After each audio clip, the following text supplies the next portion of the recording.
Well, Jerome Powell had his Fed decision today. Here we sit on May 1st, 2024, guys. Quick little take on what I think the state of the economy is at, and just kind of with the rate decision that came out today. Essentially, the Fed and Jerome Powell determined today that rates were not going to move. They weren't going to go higher. We're going to go lower. Nothing of those sorts. And I just find it quite funny when this conversation, this topic was brought up quite a few months ago by our government. And, guys, with the goal with this podcast and these short recording clips that I'm going to do is I try not to get too political in a lot of these things I do, but I find it quite hilarious and interesting that trust in the government has never been lower, for one. And then two, when you talk about 6-7 months ago, there was all this talk going to 2024.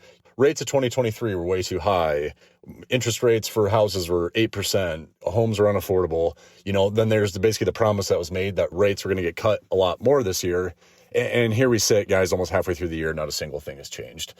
My honest opinion and my personal take on why these rates aren't changing is because inflation is actually a lot higher than what they want to tell you at that 3.5%.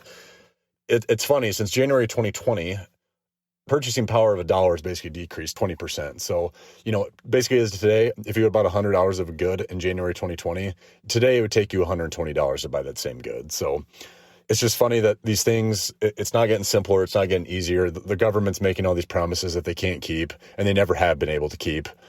And really, guys, what I think comes down to it is I don't think inflation's going to improve anytime soon. I mean, ultimately, we're printing off more money than we ever have the last 4 years. We're sending a lot of this money to countries that really we shouldn't be. And if you really think about it, the U.S. government, the U.S. government is essentially the largest business on earth.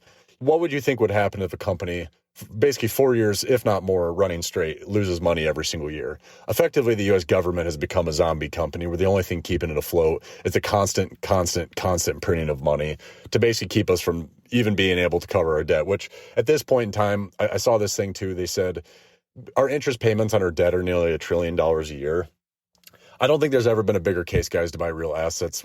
We talk about gold. I talk about real estate quite a bit, and even cryptocurrency. Trust me, I know a lot of you guys that listen to this are going to think the cryptocurrency and Bitcoin thing is a complete joke.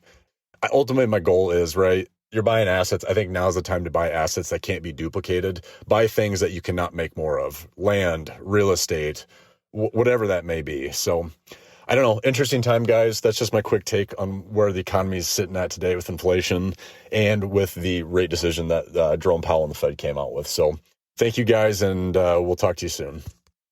Hey, guys, if you're still listening up to this point, you guessed it. That's the end of the episode. If you have any questions, comments, future podcast recommendations, or even just want to leave a message, please check us out on Instagram at the Perkins Group LLC or on our website, www.perkinsgroup.llc. As always, we appreciate your support, and please subscribe to the show on whichever platform you get your podcasts from.